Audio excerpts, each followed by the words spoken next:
अब अगली खबर का रुख करते हैं। अंग्रेज कभी हमसे जबरन लगान वसूलते थे, लेकिन आज समय का चक्र ऐसा घूमा है कि अंग्रेजों की अर्थव्यवस्था को भारत ने सहारा दिया है। ब्रिटेन के दौरे पर गए प्रधानमंत्री नरेंद्र मोदी और वहां के प्रधानमंत्री कीर स्टारमर की मौजूदगी में भारत और ब्रिटेन के बीच ऐतिहासिक फ्री ट्रेड अग्रीमेंट यानी मुक्त व्यापार समझौता हो गया है। भारत की ओर से वाणिज्य मंत्री पीयूष गोयल और ब्रिटेन की ओर से वहां के व्यापार मंत्री जॉनथन रेनॉल्ड ने इस समझौते पर दस्तखत किए। यह समझौता बड़ी उम्मीदों वाला है और इससे 2030 तक दोनों देशों के बीच 10 लाख करोड़ रुपए के व्यापार का लक्ष्य रखा गया है। इस समझौते से भारत में textile, footwear, sea food, engineering उपकरणों की ब्रिटेन से बाजार में पहुंच बढ़ जाएगी, जबकि भारत के बाजार में ब्रिटेन की गाड़ियां, स्कॉच विस्की, दूसरा सामान सस्ता हो जाए और यह समझौता भारत में आम लोगों को सीधे तौर पर प्रभावित करेगा। भारत और यूके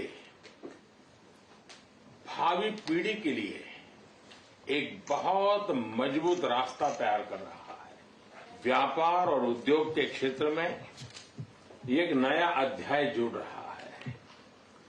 हमारे किसान, हमारे एमएसएमईज, हमारे युवा, मैं समझता हूं उनके लिए अनेक नए अवसर पैदा होंगे। इससे रोजगार बढ़ेगा, एक प्रकार से स्किल मोबिलिटी को बल मिलेगा और मैं समझता हूं कि विजन 2035 उसको हमारी जो कॉम्प्रिहेंसिव स्ट्रेटेजिक पार्टनरशिप है उसको नई गति मिलेगी, नई ऊर्जा मिलेगी।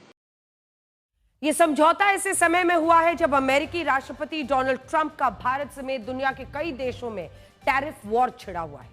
ब्रिटेन के लिए भी यह समझौता बहुत मायने रखता है।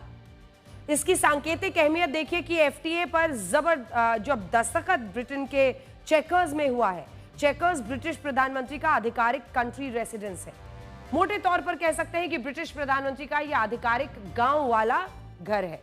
चेकर्स लंदन के उत्तर पश्चिम में, वहां से लगभग 50 किलोमीटर दूर है।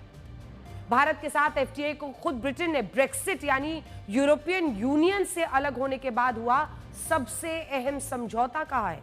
इस समझौते से ब्रिटेन में नई नौकरियां पैदा होंगी। इंजीनियर्स, टेक्नीशियंस, एरोस्पेस और एडवांस मैन्युफैक्चरिंग जैसे क्षेत्रों के कर्मियों के लिए यह वरदान साबित होगा। खुद ब्रिटेन मान रहा है कि भारत के साथ एफटीए होने से ब्रिटिश युवाओं के हाथ में पैसा आएगा। इसीलिए हम कह रहे हैं कि एफटीए से भारत ब्रिटेन की लड़खड़ा रही अर्थव्यवस्था को सहारा दे रहा है। प्रधानमंत्री जब इस समझौते के बारे में पत्रकारों को संबोधित कर रहे थे तब उन्होंने क्रिकेट का खास जिक्र किस तरह से किया, जरा वो भी सुनिए। जब भारत और यूके मिले और वह भी टेस्ट सीरीज के दौरान, तो क्रिकेट का उल्लेख तो करना ही पड़ता है। For both of us, cricket is not just a game but a passion and also a great metaphor for our partnership. There may be a swing and a miss at times, but we always play with a straight bat. We are committed to building high-scoring, solid partnership. आज संपन्न हुए समझौते और vision 2035 इसी spirit को आगे बढ़ाने वाले माइलस्टोन है। तो चलिए, ट्रेड का मैदान सज चुका है। क्रिकेट के लफ्जों में प्रधानमंत्री 2 दिनों के लिए ब्रिटेन के आधिकारिक दौरे पर पहुंचे और वो वहां से जाएंगे मालदीव्स। बीते दिन अगर आपको याद हो, मालदीव्स पर हमने पूरा आपको बताया था कि किस तरह से परिस्थितियां वहां बदली हैं। लेकिन मालदीव्स निकलने से पहले प्रधानमंत्री मोदी यूके के साथ न सिर्फ व्यापार संबंधों को रीसेट कर रहे हैं, बल्कि दोनों देशों के बीच नए दौर के संबंध स्थापित कर रहे हैं। प्रधानमंत्री मोदी ने अपने बयान में साफ कहा कि यह समझौता मात्र आर्थिक साझेदारी नहीं बल्कि साझा समृद्धि की योजना है। बीते 1 साल में मोदी और स्टारमर के बीच ये तीसरी मुलाकात है, जबकि प्रधानमंत्री मोदी बीते 11 वर्षों में ब्रिटेन की चौथी आधिकारिक यात्रा पर पहुंचे हैं।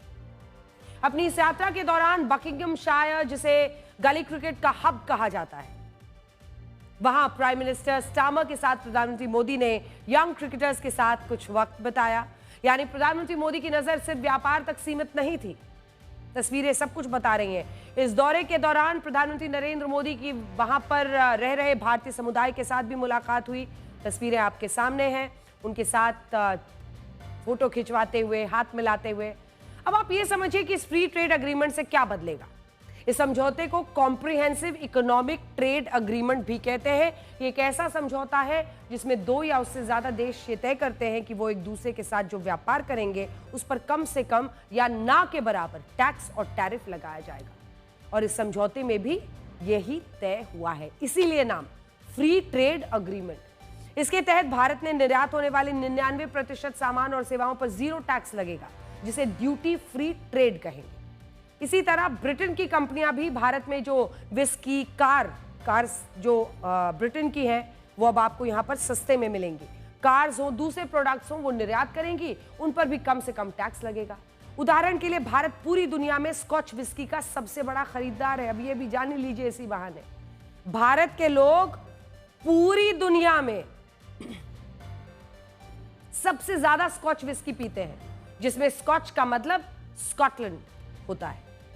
2024 में भारत ने इसकी 19 करोड़ 20 लाख बोतल शराब खरीदी थी, लेकिन अब इस पर इंपोर्ट ड्यूटी कम होने से भारत में स्कॉच विस्की का आयात बढ़ सकता है और ये कम कीमत पर भारत में उपलब्ध हो सकती है।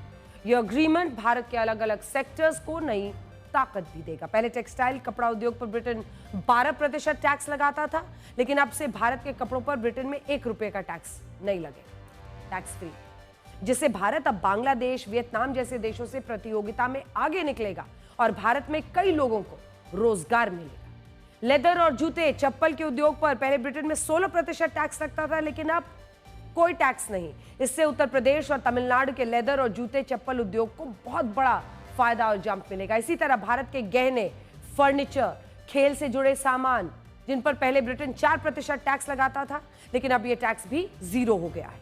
इससे भी भारत के कारीगरों और छोटे उद्योगों को बहुत फायदा होगा आने वाले वक्त में। भारत के प्रोसेस्ड फूड, जिन पर ब्रिटेन पहले 70% टैक्स लगाता था, 70%, लेकिन अब 99.7% प्रोसेस्ड फूड पर जीरो टैक्स।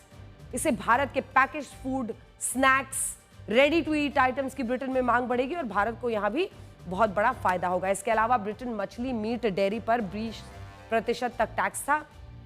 चाय, कॉफी हो, मसाले, फल, अनाज, तेल, ऐसे सामानों पर भी 10 से 20% तक टैक्स लगता था, लेकिन अब ये टैक्स खत्म हो जाएगा और भारत ब्रिटेन में जो प्लास्टिक, केमिकल्स, इलेक्ट्रिकल प्रोडक्ट्स का निर्यात करेगा, उन पर भारत की कंपनियों का कोई टैक्स अब भारत की कंपनियों को देना ही नहीं होगा।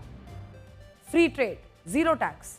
चीन का ब्रिटेन के साथ ऐसा कोई समझौता नहीं है, इसीलिए भारत के पास ये जबरदस्त मौका है कि वो चीन या दूसरे देशों के मुकाबले सस्ता सामान ब्रिटेन में जाकर बेच सकता है। इससे भारत के मेक इन इंडिया को बढ़ावा मिलेगा। भारत के जिस कपड़ा उद्योग में 4.5 करोड़ लोग काम करते हैं, उन्हें सीधा फायदा होगा। 23-24 में, साल 2023-24 में भारत और ब्रिटेन के बीच 4,74,000 करोड़ रुपए का व्यापार हुआ था, जो इस समझौते के बाद 2030 तक 10,33,000 करोड़ रुपए हो सकता है। इसके अलावा ब्रिटेन के सामान और सेवाओं पर भारत का औसत टैरिफ 15% से 3% पर आ सकता है और भारत में ब्रिटेन की गाड़ियां और दूसरा सामान सस्ती हो सकती हैं। जैसे हमने आपको बताया कि स्कॉच विस्की पर कितना टैक्स लगता था, आप जानते हैं, 150% से 75% हो सकता है। गाड़ियों पर भी 100% की इंपोर्ट ड्यूटी भी कोटा सिस्टम के तहत 10% हो सकती है। इसे ऐसे समझिए कि भारत एक कोटा तय करेगा और ब्रिटेन को यह बताएगा कि वहां से निर्यात होने वाली कितनी गाड़ियों पर 10% टैक्स लगेगा, कितनी गाड़ियों पर पुराना वाला टैक्स लगेगा। यह कोटा भी इसलिए लगाया गया है ताकि भारत में गाड़ियां बनाने वाली कंपनियों पर ज्यादा असर ना हो, उनके लिए बड़ा सेटबैक ना हो। अब ये कौन सी गाड़ियां हैं जो सस्ती हो सकती हैं, तो अपनी लिस्ट बना लीजिए अगर आप गाड़ी खरीदने की प्लानिंग कर रहे हैं। जो टॉप एंड कार्स कही जाती हैं, range rover, mini Cooper, Bentley, ऐसी गाड़ियां। हालांकि ये लग्जरी कार्स हैं जिससे भारत के आम लोगों को बहुत ज्यादा कुछ हासिल नहीं होगा। भारत दुनिया की 4थी सबसे बड़ी अर्थव्यवस्था है और ब्रिटेन दुनिया की 6ठी सबसे बड़ी अर्थव्यवस्था है। आप खुद सोचिए कि अगर दुनिया की 2 इतनी बड़ी अर्थव्यवस्थाएं हाथ मिला ले तो ये कितनी बड़ी ताकत बन सकते हैं। इसे समय का चक्र ही कहेंगे कि जिस ब्रिटेन ने भारत को लगभग 200 साल तक अपना गुलाम बनाकर रखा, वही ब्रिटेन आज भारत के साथ व्यापार बढ़ाना चाहता है। जब अंग्रेज भारत आए तब हमारा देश एक बड़ी आर्थिक शक्ति था, लेकिन अंग्रेजों ने भारत का जो शोषण किया, अपने देश में बड़ी बड़ी फैक्ट्रियां लगाई, भारत को तब तक लूटा, बार बार लूटा, जब तक कि भारत का खजाना पूरी तरह खाली नहीं हो गया। आज अमेरिका दुनिया की सबसे बड़ी अर्थव्यवस्था है, उसकी कुल जीडीपी $30 ट्रिलियन की है। लेकिन क्या आपको पता है कि अंग्रेजों ने भारत को 200 वर्षों तक कितना लूटा था? लगभग, डॉलर में ही बता देते हैं, $45 ट्रिलियन। जी हाँ, आपने सही सुना है, $20 ट्रिलियन की इकोनॉमी है अमेरिका की, और अंग्रेजों ने $45 ट्रिलियन लूटा था। अमेरिका जैसे 1.5 देश की अर्थव्यवस्था के बराबर भारत को 200 साल तक लूटा गया, और भारत में अकाल के दौरान लोग मरते थे। आज वही समय का चक्र है जिसमें ब्रिटेन भारत के साथ फ्री ट्रेड अग्रीमेंट कर रहा है।